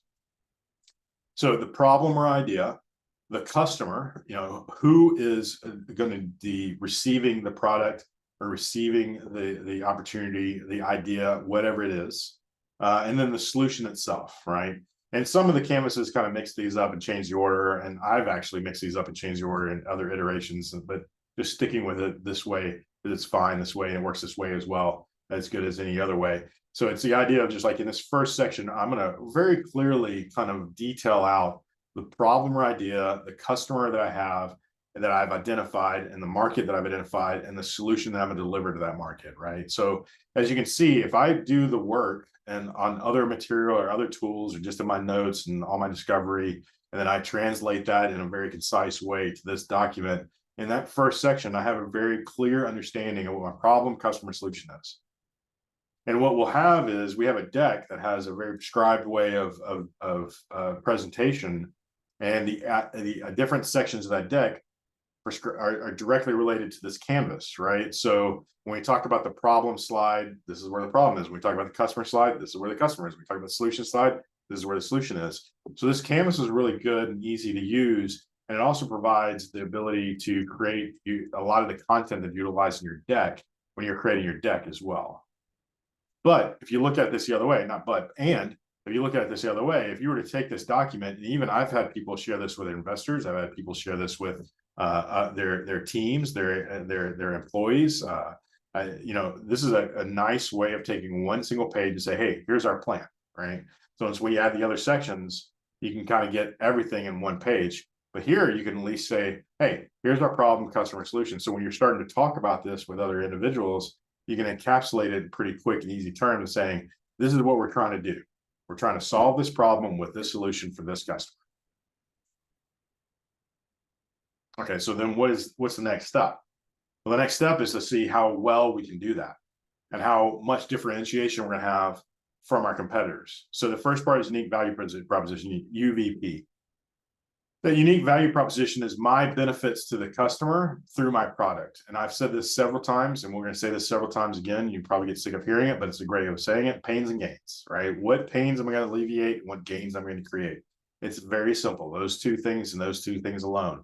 That's what value propositions are. And those two things equate to the word benefit. So what benefits am I going to derive by my customer by using my solution, right? That's what a unique value proposition is. And my UVP needs to be bigger and better and badder than other people's unique value proposition. At least need to be stacked up one for one, so I at least can get brand loyalty in that. PepsiCo and Coca-Cola have been doing this for years. If you look at their products, everybody has one product and the other company has an exact same product. Then they try to throw things like Sierra Mist in the mix, or some other company comes up with someone, but then Coke buys them because that was something that Pepsi had, blah, blah, blah. It's always about a one for one with those two companies. And you can go down any other industry and find competitors that are just like that, Delta and American, you name it, right? But it's always these things where my unique value proposition is by brand loyalty and not by having necessarily a better product than the other, right? That was the Pepsi Coke challenge that came out in the 80s as well, right? Blind taste test. Oh my God, everybody who loved Coke picked Pepsi because it's sweeter. Well, yeah, because everyone in America likes sweeter things, right? So it was a natural thing to happen. But what happened, no one switched to Pepsi after that. So that whole marketing campaign was great. And a very low percentage of people, when I say great, meaning the marketing campaign worked from a marketing perspective, they had great viewership in the marketing campaign, but a very few number or percentage of people switched from Coca-Cola to Pepsi because of such great brand loyalty, right? So the unique value proposition never changed, and it reverted back to brand loyalty, right? So unique value proposition is something that's very, very important and actually can keep your customers many times as opposed to you losing them, but you can also lose them too if you fall short on the UVP. All right, going to the right there, unfair advantages. This is kind of going back to what I was just saying, though in a different way. This is how you differentiate yourself from your competitors. In some cases, this is protective. In our world we're talking about here, this is protective materials or protective, different types of protection, levels of protection like intellectual property protection. This could be patents, this could be trademarks, this could be trade secrets, it could be a variety of different things. And we'll have somebody come in and talk about regulatory stuff in week 5 or 6, I forget which week it is. So we'll get a little bit of understanding of some of those protective areas that we call moats. But these are anything that protects your company from other companies. So it's both internal protections, it's both exterior protections, protections related to the patents and trademarks and things I talked about. But for me, the unfair advantage, not only related to what you're delivering in the product, is also your execution. You have to out execute. That's the biggest thing that's going to give you the unfair advantage. Out executing is always best. because another company can easily come in and basically copy what you're doing, even if you have a patent. Patents are great, except for the fact that they publish everything that you are doing, so someone else can say, you're doing A, B, C, and D with material X, Y, and Z. I can do A, B, C, and D with materials F, G, and L, and still do the same thing, right? So that patent basically just gave me the prescription to go do something exactly the same way with just different ways of doing it. And the patents, I've just skirted the patent, right? So patents aren't always a great level of protection, but many times they are. So don't get me wrong. I'm not saying don't do patents. I'm saying sometimes they're not as great as they are. And you have to understand all the different levels of protection to understand what's best for you. And sometimes it's a lot of different things put together. All right, bottom left-hand corner, channels and partners. This is both outgoing and incoming. This is marketing. This is some of the other canvases. They're really just talking about outbound and inbound marketing. To me, it falls short because you're not talking about operations. So this is anything you need to deliver your product to the market. And then when I was talking about earlier, known obstacles to the right, that's that thing I was talking about the knowns, unknowns. Let's see, known knowns, known unknowns, unknown unknowns, right? What I know is going to happen and what I know I'm going to do about it, what I know is going to happen, but what I don't know, or what I know is going to happen, what I don't know what to do about it, what I don't know what's going to happen, what I don't know what I'm going to do about it, right? So these things are like how you figure out your risk mitigation strategies. And that's what you do for known obstacles. And I always like to look at it, an obstacle is something for me to go through, under, over, or around, right? And so I've got to figure out how to remove it or go around it. Okay, the last part is about measurement and making money, right? So cost and profit variables, this is how much, these are unit economics. How much is it going to cost me to bring my product to market? This is everything that relates to the cost of goods sold. That's what COGS is, COGS. Also lifetime value, cost of acquisition of a customer, that's CAC. Profit margins, how much money am I making? I need to bake all that in.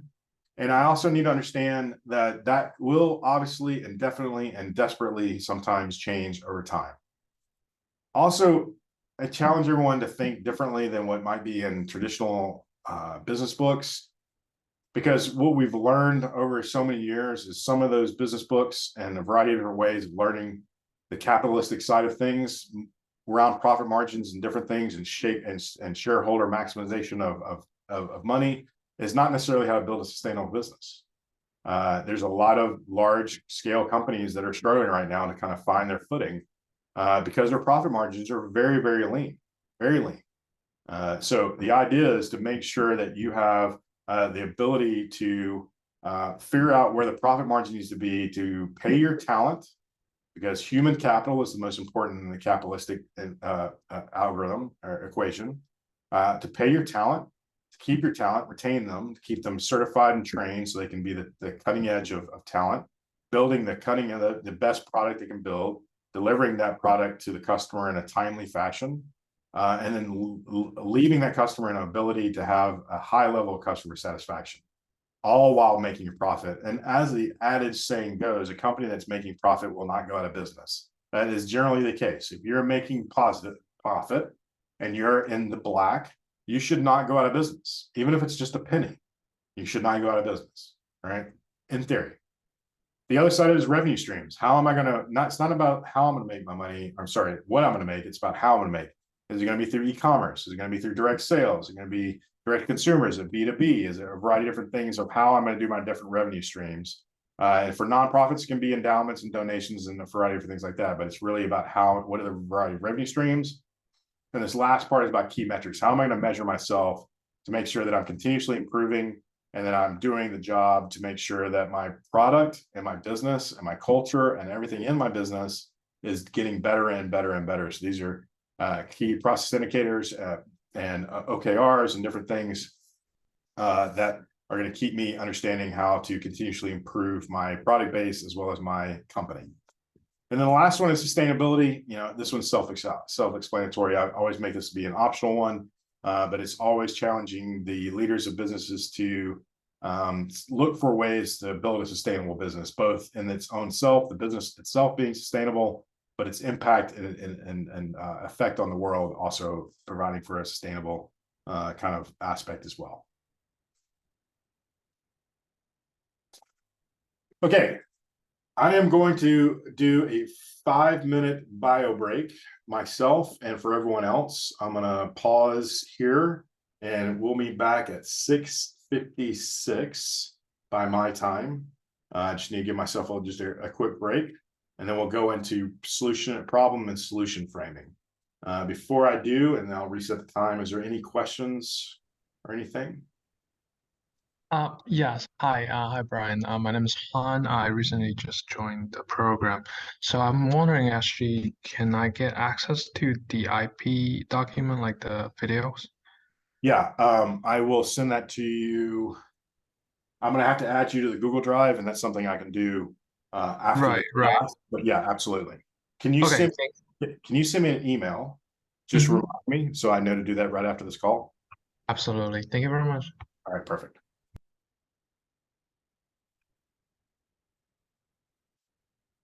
Okay. Juliana, I think that's a good question you just sent me. I'm gonna cover that when I come back. Okay. All right, it's 6:52. I will be back at 6:57. Everybody take a 5-minute break.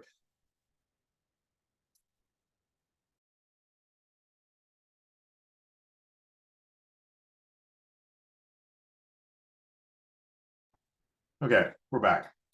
Okay, so Juliana had a question that she sent me, and I'm going to say it out loud because I think it's a really good question. Um, to get a better vision of the big picture, is there specific objectives that the IP holders themselves are looking for or looking to achieve from this program? Is their end goal to build a company with the founders, or they're looking for a business plan? That's a really good question, Juliana, and I think the best way to answer is to let them answer that.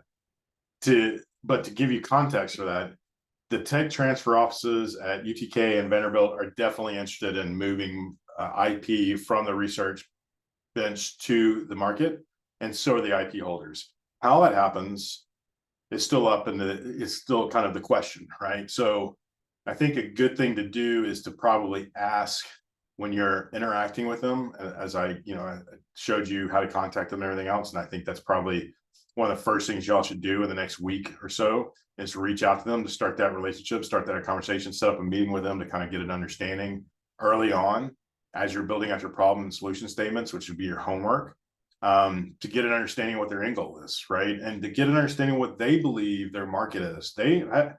Every one of these IP holders that I talked to, because I talked to them before the process started, I got the impression, I feel like when I'm talking to these individuals, they generally do have an understanding of what the market is that they feel or believe could be the case.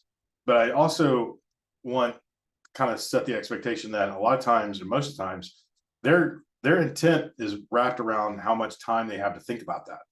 Most of their time is thinking about the technology.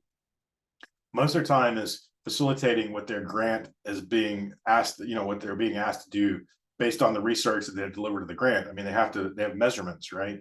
So the idea there is like, what is your job? Well, their primary job is research. Their primary job is to create the technology and do research on it. It's not build a business. They're thinking about the business on the same side, but how extensively are thinking about the business? The tech transfer offices, their job is to help commercialize that.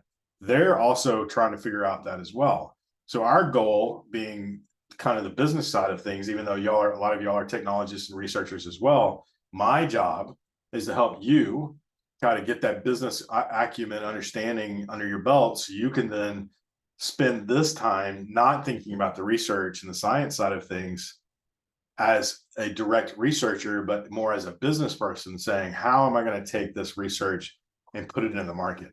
And then what we'll leave behind, if that is to be kind of a finite process, is all the material for them to then contemplate how they would do that differently than maybe they thought about before. Or to the other part of your question, matching them up with you as founders to say, okay, let's start a business. And then my job after that point is to move you into other accelerator programs and to put things in front of you, like Launch Tennessee's Invest Tennessee program, which has money to invest in programs and invest in businesses, or other VCs and other investors. Our job, part of the challenge for me, of the 3 challenges I talked about, is to not just teach y'all this business side of things to this cohort, is to really help commercialize and translate technology that's sitting in the research fields and move those into the market. So that's what my job is. So I definitely want to see, I'd love to see all 4 of these go into the next stage, right? So keep that in mind as you're working through these things. Now, I always have, so let me just spend a few seconds talking about a couple of case studies. Juliana, you're a part of one that didn't go very far, but after your last presentation and pitch day, Bridgestone Innovation, because you were working on something in advanced mobility space, Bridgestone Innovation wanted to talk to us about that technology and potentially talk to you, although Bridgestone Innovation also kind of decided they were going to go a different direction and some other things because it was a kind of a fairly new organization over there. They were so impressed with the technology at Oak Ridge National Laboratories that they wanted to kind of move forward that conversation. Similarly, we've had another story from the 2022 cohort where one of our participants spent the entire program working on a technology, Orion Therapeutics. Then she stopped working for them pretty much so she could finish defending her thesis later that August. And then earlier this year, this is all from 2022, but then early in 2023, she became a co-founder of that company. So she went from being a participant like you to finishing out her defense of her thesis and getting her doctorate, and then became a full-time employee and a co-founder in that business. So there is definitely that level of commitment that occurs between the IP holders and participants like yourself and organizations like mine, and the efforts that we do with Launch Tennessee and Invest Tennessee to get those products and things into the market space. So the goal there is to work towards that. And I would definitely ask the IP holders what their opinions are and what they see kind of as their vision from a product and the market perspective. Okay, so let's jump right into the last two sections for the night. We got 30 minutes. I think I can cover these, and certainly in 30 minutes, probably a little bit less, and we'll leave some time for Q&A as well. Okay, one of the biggest things you have to do first is start framing up the problem. And the reason you do this is so you can talk about it, right? Quick sidestep, but as a means to kind of set the stage for problem framing. What we do here during this program, the end result is a business narrative deck where you are able to speak eloquently, effectively, and with a deep level of knowledge about your product and how that translation of that product into a market environment could occur. In order to do that, you have to build a narrative. A narrative is a story. A story is made up of principal players. There is an antagonist, a protagonist, a hero, and a villain. There is all sorts of other players. There's NPCs, and there's all sorts of different things that are a part of that narrative. So if you've ever watched a TV show in your life or a movie or anything, or a play or anything else, you know exactly what I'm talking about. There's generally 3 acts, and then you'll find, and the way I teach these things, the deck is kind of broken up in that. You have a hook at the very beginning, and that hook is the problem. What you want to do when you're building that narrative is saying, how can I hook in my audience? A big, hairy problem that some or most of the people in my audience are going to resonate with. It's also, we'll talk about some techniques into doing that and trying to hook into your customer and your audience when you're pitching. But the idea there is, how do I describe the problem in a way that some in the audience are going to say, I have that problem. Others in the audience are going to say, I know someone would have that problem. And the rest of the people in the audience are either going to say, I don't have that problem, so this doesn't affect me, or they can empathize with that problem, right? If that scenario, 3/4 of the people in that audience are connected to your deck in some sort of way at some sort of level, only 1/4 of that scenario are disconnected from you. It's pretty good numbers. Even if it was 50%, that's good numbers, right? So the idea is, I need to be able to speak about my entire business solution in a level of way that I'm going to hook in my audience, and I'm going to keep their attention from start to finish. Well, the only way to do that is to start off. Found this on the web for how can I hook in my audience? How can I build a big...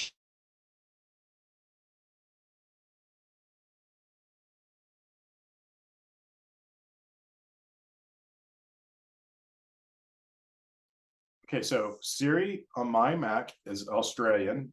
I'd forgotten about that. I'm not sure who just heard that, but Siri just took over my computer. Apparently, I keyed her off and she heard the last 5 minutes what I was talking about. So I apologize for that.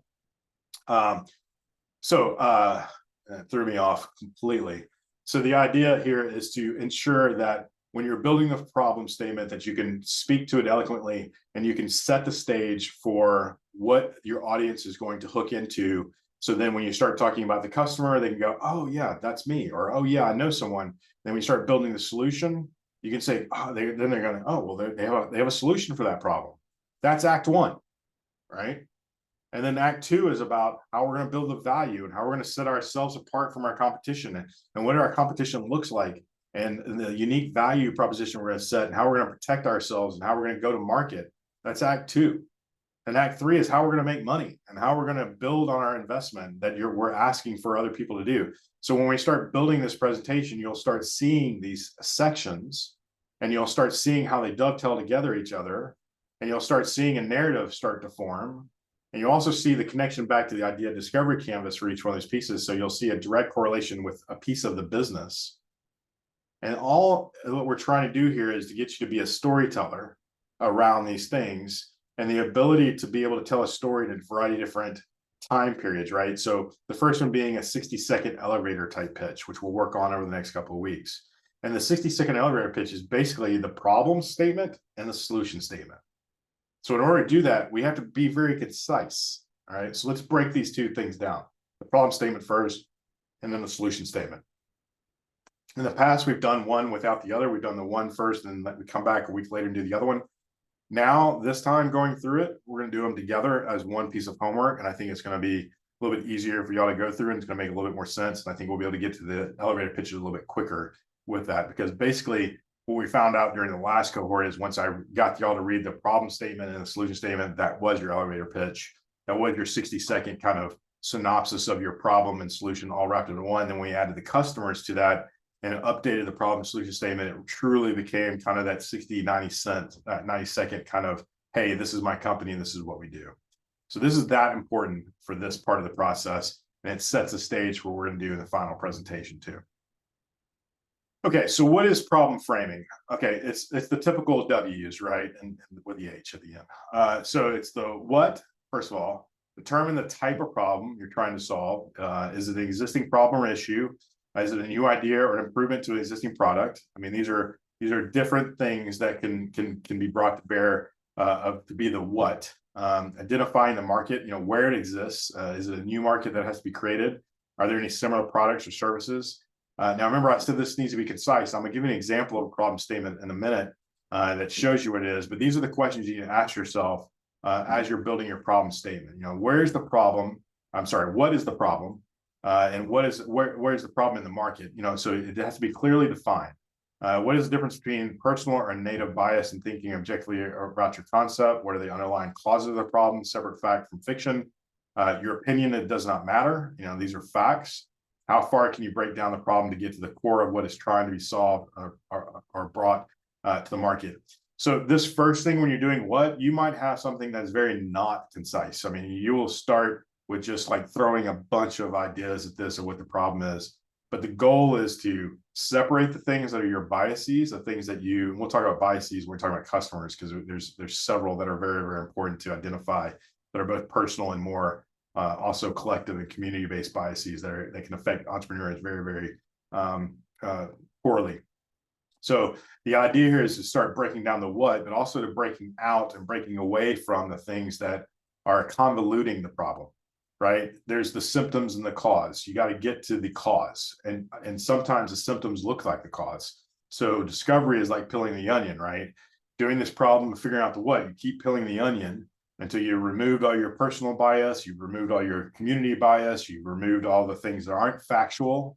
That aren't factual. You start removing everything in between, what is the symptom or a problem that's not the actual cause. And you get to the correlated root of the cause of the problem, right? That's the goal of this. That's the goal of the what. When does the problem occur? Does the problem occur at a certain time or in a certain scenario with a certain group of individuals? When the scenario occurs, what is the makeup of that? So this is the overall when. Now, when doesn't necessarily mean like at 12:02 on a Thursday afternoon. It could be when certain scenarios occur. And when certain things align, then this occurrence happens, and that's a very repeatable process. It could also be something that's not very repeatable, which is very difficult to solve. But you do need to kind of figure out when, and you'll see in the example what that is. But remember, the problem you may be solving could be the result of something upstream from your impact, from what you're impacted. So, I mean, you'd be good at looking at a problem, again, going back to the problem and the symptom and the cause. It might be the cause is something that's upstream from you, right? Something that you're not actually in control of. But there is something that you can control the impact of the problem, right? If the problem can't be fixed, but the impact of the problem can be minimized, that could be your product space. And that's what we're talking about. But here we're not talking about the solution. Here we're talking about the problem. Everything we're talking about right now is not the solution. Everything we're talking about is a problem. Remember, we're trying to set up the big, hairy problem here so people can understand what you're going to solve for who, the other two parts of the stool. Right now, we're just doing the very important leg of where the problem is. The weakest leg of the three stools, if you want to think about it. It's strong in the narrative, but it's the part that is the problem. Okay. Let's see. As saying goes, timing is everything. So ensure timing is taken into account as well as the factors not affecting the timing. So yes, when is about timing, but it's also not about timing. Where is a problem connected to a particular geographic location? It could be on a certain shift that is both time and location, right? And the reason I say that is, like, if you have a hospital and there's 3,000 people working on the day shift and 300 people working on the night shift, is it because there's 300 people working on the night shift and not 3,000 people? Well, that's both a win, but also a staffing situation, right? Is it because it's in a certain area of the country or a certain area of the world that's occurring, this problem is occurring, but the same problem is not occurring in the same operational space in another part of the geography, in another space in the world? As geographic aspects of the problem can dictate the solution. Often the solution may be altered based on the varying geographic needs of one customer base and one market differently from another customer base. So one product might work in one area, but not work at all in another area, right? And you might need to have two products, or one problem might not be the same problem or at all a problem in another area. That happens all the time. And it might be by economic levels. It might be by what the resources are in that geographic space. It might be by the government and what's happening in the resources that are provided there. So this last bullet is a big one. Globalization is a major factor to be considered here. You know, what we have in first and second and third world countries is distinctly different from fourth and fifth and sixth world countries, right? So what's happening here is not happening everywhere. And some of those areas of opportunity, especially as science has evolved over the last several years of being able to do things that are really kind of singularity effect level changes of vertical farming and doing different things in spaces that you couldn't do anything before, to bring food and water, clean water and things like that to spaces and places that couldn't have it before. That's game changing.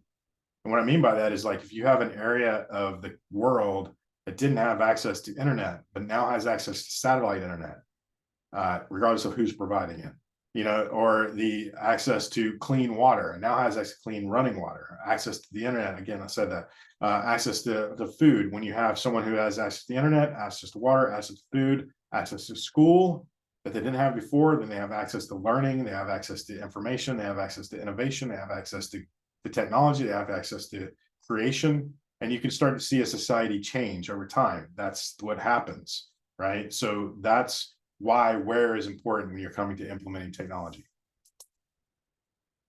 Why? Ask yourself why. Why do I or others have this problem? And I like to kind of embody my inner 3-year-old or inner 4-year-old when I'm doing this. We call it the 5 whys. So as I'm breaking down the whys, I just keep asking why. Why does it do this? And then I get the answer and I say, well, why is that? And I get the answer. And then I was like, why is that? And I keep asking myself, why? I keep unpacking the whys associated with each segment of your problem until you can't reveal any more gaps. And that's the goal. Keep digging deeper by asking why at each layer of a delta. In other words, channel your inner 3-year-old. I mean, that's definitely why is kind of the fun one, but also where you actually get to most of the information, because you're asking yourself, why does something occur? Why is there a problem? And a lot of times the solution is kind of found in the why, if you dig deep enough. Then who? This is the start of kind of identifying potentially who the customer is. Now understand, and we'll talk about this next week too, there's a difference between a customer and a consumer. A consumer might be someone that is being alleviation of the problem, meaning they were the sufferer of the problem, but they might not be the one paying you, right? So the idea is there might be a customer or client that's paying you, but a consumer that's actually the user utilizing your solution, right? So the who might be a couple of different people or a couple of different groups of people. Who is experiencing the problem is what we're asking for here in the problem, not who's paying for it, who's experiencing. This could be more than one person, or it could be more than one group. It could be one person, or it could be a group. If it's one person, or then it's probably not a very viable product. If it's one group, hopefully that group is one or two things. A very influential group that is willing to pay a lot of money for a very specific solution. And trust me, as life sciences progresses and starts attacking very small but very lucrative niches of different ailments and modalities, there is viable markets for those in those niches, right? So, there might be only 150,000 people in the world that have a certain type of brain cancer, but there's a lot of money to be spent on fixing that problem, right? So it might be a very small user base, consumer base, but it's a very significant opportunity, right? And it will impact the world by curing that type of cancer. We've had that type of IP in this process, in this program before, right? That we're still working on with St. Jude and somebody in UT healthcare and stuff like that to get that product to market. So there are these things where it could be a small group of therapeutic-based pharmaceuticals that are coming in to cure a very specific type of problem that the user base or the solution is for a very specific type of people, but it could be very lucrative just the same, right? So simply putting in it like who's experienced a problem doesn't mean it has to be one group, one large group, one small group. Just figuring out who it is that's suffering from the problem is the most important thing here from a problem perspective. And then how. This is not about the solution, but this is a sentence kind of at the end of the problem that says how this problem can be solved. And it does understand it's not the entire unpacked version of what the solution is. It's really just kind of saying, identifying, trying to quantify the problem's impact if not solved. I mean, that's an important to understand, right? It's not about what the solution is. It's about what the impact is if the solution is not brought to bear. Okay. So here's an example. Oh, wait, I went backwards. Townsville General Hospital, that's the where, operates 24 hours a day, 7 days a week. As such, patients' needs must be addressed around the clock. So you have a 24-hour day operation in Townsville General Hospital, right? That's the where. For the overnight shift, now the when was not the 24 hours a day, 7 days a week. The when was overnight. So between the hours of 11 and 8, let's say, 11 p.m. through 8 a.m. For the overnight shift, when there are currently no cardiology technologists scheduled, and this is the start of the why there's a problem, which can create issues for emergency staff. Who is suffering? The emergency staff, because they aren't able to cater to the problems of the patients. Also, the patients are suffering as well. But who needs a solution? The staff needs a solution, not the patients. The patients are the benefactors of the solution, but the hospital is the one who needs a solution. Okay, so make sure we differentiate between that. We understand that level of differentiation of who the consumer is and who the customer is, right?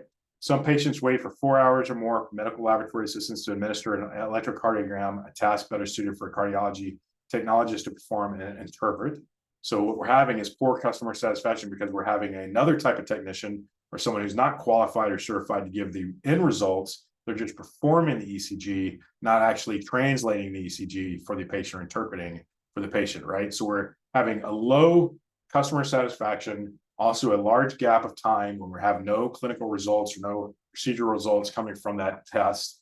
And we have a gap, right? It results in poorer patient care and worse health outcomes. So we have this gap at night shift where we're having poor patient care and patient outcomes and poor satisfaction. The hospital should always have a cardiology technologist available, even if they only are on call for the overnight shift. That's the solution. It's not a solution. It's just saying, this is what we need to investigate because this seems to be the most appropriate answer to our problem. But it might not be, right? It could be something much bigger that's the solution to the problem, but this is the immediate need, and it could be the immediate fix. So we went through this process. You saw how concise this was. So even though this was 3 pages with 2 bullets per page of, or 5 pages of where, when, why, who, what, and how, and each page had lots of information about what each one is thinking. And I talked a lot about these things, gave you lots of examples. What we boiled down to was a single page statement of what a problem statement is. And this is what I want you to shoot for. So you might have a lot of material that you collect as you're getting the where, when, why, how, and who, or who and what, but you need to get it down to kind of this level of statement. As you can see, going back to what I was saying, this is the first part of your elevator pitch. This is the first part of your narrative. If I were to pitch this, if I would at the end of my presentation, this is how I would start my presentation. You know, hi, I'm Brian Behringer. I work at Townsville General Hospital, and we have a problem. We operate 24 hours a day, 7 days a week. But on our night shift, we're short-staffed. We don't have a cardiology technologist, you know, and blah, blah, blah, blah, blah, right? And so that's how I would start my whole narrative. So you can see the problem statement is that first hook that I'm going to put in there to try to capture my audience to start listening to me. So the problem statement is one of the most critical pieces, first steps, start building that narrative. And narrative is not something we take lightly. This narrative in this world that I live in is the thing that can get you the millions of dollars of investment. I mean, I want to say that again. This narrative, this starting off, this 30-second part, this 60-second elevator pitch, the 90-second investor pitch of like just being in an elevator, be able to say, hey, this is what I do. Just get another 5 minutes to talk to me, or another 20 minutes to be able to do my full pitch. This is how critical this is. This is how I start for a long time now. This is how I started my process of being able to walk into any investor and be able to share what I have for them to give me the time of day. And that time of day means more of their time, so I can sell them on giving me millions of dollars to invest in my business. And me and the people I coach and the other companies I work with, they do this every day. They're successful at raising money every day. So my thing here is not to say, do it this way because I know it's right. I'm saying this is the way we suggest and recommend because we know it's effective and successful, right? If you think about it, how you even watch a TV show, and when you like a TV show, you can start seeing we're building a narrative the same way they do, hooking you in, and we're not going to let you go until we deliver the entire thing and hope that you actually enjoy the entire story so much that you're going to subscribe to our channel, give me $1 million to build out this product. Okay. All right, that's the problem statement. All right, so let's move to the solution statement. So we got the who's, the what's, the when's, the where's, all the different things. So now we got to come up with truly the how we're going to solve this problem, not just what we need to do, but really what we're going to do. Okay, so a typical solution format for this is for the target audience of, and I mean, I kind of have this changed up here a little bit, but it works for me because I didn't want to just repeat it. But for the target audience of you who needs V, the new product W is a solution that will do X, unlike alternative Y, our solution does Z, right? So basically, you know, I mean, I've seen some very concise ways of saying this, and you can even coin it in a few different words if something already is out there. You know, we're the Airbnb is like, you know, we're the hotel version of Uber, right? You know, that's a very easy way to describe what we are because there's already something out there that people know. I can jump directly to the solution, but most cases I kind of need to lay out who and what I'm doing that is part of the solution. Then also, in so many words, say on how I'm doing it better than anyone else, right? So let's break it down. So the solution, you know, if you've already done the first part of this exercise, and by say if, meaning you're actually doing this and you've created that problem statement with your team, then you have that problem statement sitting here. This should be easy because this is the other side of it, right? Or easier. You're going to start with a target audience. State the target user, market, or customer by naming its role or characterizing its group, right? So who are you solving the problem for? Okay. Then the statement of need or the opportunity, describe what the target is trying to achieve or do while it's having the problem, rather than state the problem directly, state the need your target audience will have the opportunity to meet, right? So the statement of need or opportunity. In the case earlier, our target audience is the second staff, the night shift of the hospital, and their statement of need is a cardiology technologist. Pretty simple, pretty basic, okay? Name a new product or business. Now, in that statement, you know, it might be bringing in a staff, it might be bringing in a new technology that does the interpretation for someone. Maybe the hospital can't afford to bring on someone, but they can hire or they can subscribe to a new technology that does the work for them, right? So name a new product or business. That's what you start off saying. Hi, we're this. Set the context for the solution by portraying the kind of product, solution, or new business venture that pursuing large opportunities is. state the category the solution belongs to, so the audience members understand. So if I were to have a problem statement about the hospital earlier, but I was a company that had a AI tool that interpreted ECG information, so what the average certified technologist could go do the ECG, but my software would interpret the ECG, this is where I would say what I do. Hi, my name is Brian Behringer. I have ECG Wow is my product. It's an AI-based tool that interprets automatically, or automatically, how you want to say it, automatically the information captured through an ECG test that any technologist can do. They don't have to be a specialized ECG technologist or cardiology technologist. They can be anyone that can run the machine. And our software comes in and gives you a baseline with insights of everything that that baseline data created or was captured from that test, right? Not as smooth of a pitch that I've done other times, but you kind of get the understanding here, right? This is where I announce my product and what my product does. And then I start naming the key benefits. The key benefits of this is meaning that you don't have to have a staff person on your night shift that is costly. As you know, when that person calls in sick, you can't come in, you're no different than you were before you had that person. With my technology that never calls in sick, you have it to go every time, meaning your patients are never without a cardiology technologist in the box, ready to go to read any cardiology, any ECG test that comes through. You never have to worry about it. Customer satisfaction or patient satisfaction will always be at the highest level, right? So that's when I start saying my benefits. You see where I'm getting at here? So I've stated the problem, and now I'm layering in how I understand the problem. I'm layering in what my company does. I'm layering in what my product does, and I'm layering in what my product's benefits to the customer. In this space, if there's one area that you can leave out right now in this immediate homework, I'm going to allow this one to be okay. So if you do not know any of your competitive alternatives, that's okay. So you don't have to say unlike so-and-so. So where Uber and Lyft would be like, we're the alternative to Uber, but unlike Uber, we do this, right? I think there's a good one right now. I forget which one it is, but unlike Uber, we have female-only drivers for female-only passengers, because that's one of their safety things. There's new marketing things of like saying, look, if you're a female and you feel uncomfortable riding with a female driver, then we have that aspect. All you have to do is click this little toggle on your thing, and you only female drivers will be able to pick up your ride. That's a marketing concept that's for a specific group of individuals inside their own thing. Now, Lyft has that, Uber doesn't. I forget which one it is, but for this scenario, let's say that. So now Lyft can say, unlike Uber, we have XYZ, right? This is where you can say that in that primary competitive alternative. But for this homework, since you don't know a lot about the competitive landscape, but we are going to work on that down the road, you don't have to put this part in the statement. And then the same thing goes with our product statement of primary differentiation. But I do think that when you talk to your IP stakeholders, that they will know if there's any competitive landscape out there, and what differentiates that. So if they've done their patent work, they'll know if there's anything out there. So if you do find out the information, or if you have the time or the inkling and want to go the extra 5 steps or 1 step, I would encourage you to answer to these final differentiation questions and competitive alternatives. But if you don't have that just yet, I'm okay with that being left off as long as the other stuff is there. Okay, so I'll say it again. Primary competitive alternative, statement of primary differentiation. We can layer that in the coming weeks. It does not have to be done for homework unless you talk to your IP holders and they have it already there, or you have the time and inclination to go the extra mile and put that in there. Be happy to see it.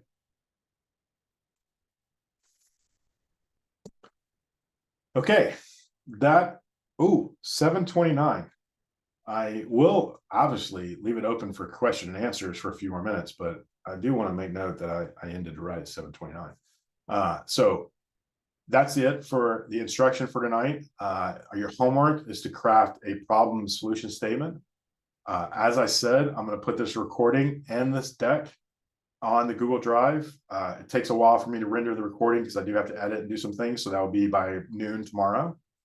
You will also have your IP selection. So hopefully everyone is sending me their emails. Please do that after this call, or if you haven't already done so, send me your IP selections. If you don't have any preferences, I don't have an email from you, I'm just going to put you on a team. Trust me, you'll enjoy it. There's great people in this cohort and the great IP. So you won't go wrong with any of the IP that you want to work for. So if you don't have a preference, I'll just choose.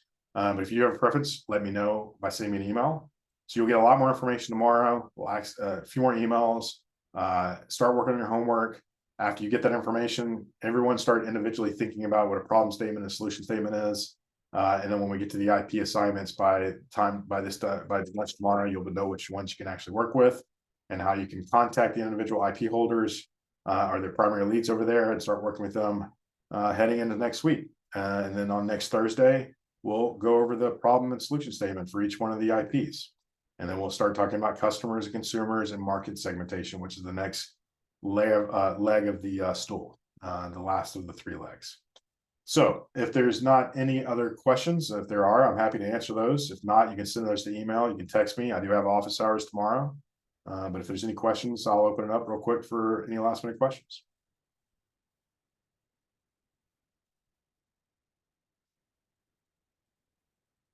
All right, perfect. Thank you, everybody. I mean, I know I've been doing all the talking and I see everybody still on the other end. I appreciate your time. I see a couple of smiling faces coming back on. Appreciate you showing that you're actually there on the other side of the 2 hours. Again, reach out to me if you have any questions. I appreciate it, and we'll see you next week. Thank you. Yeah, thank you all. Take care.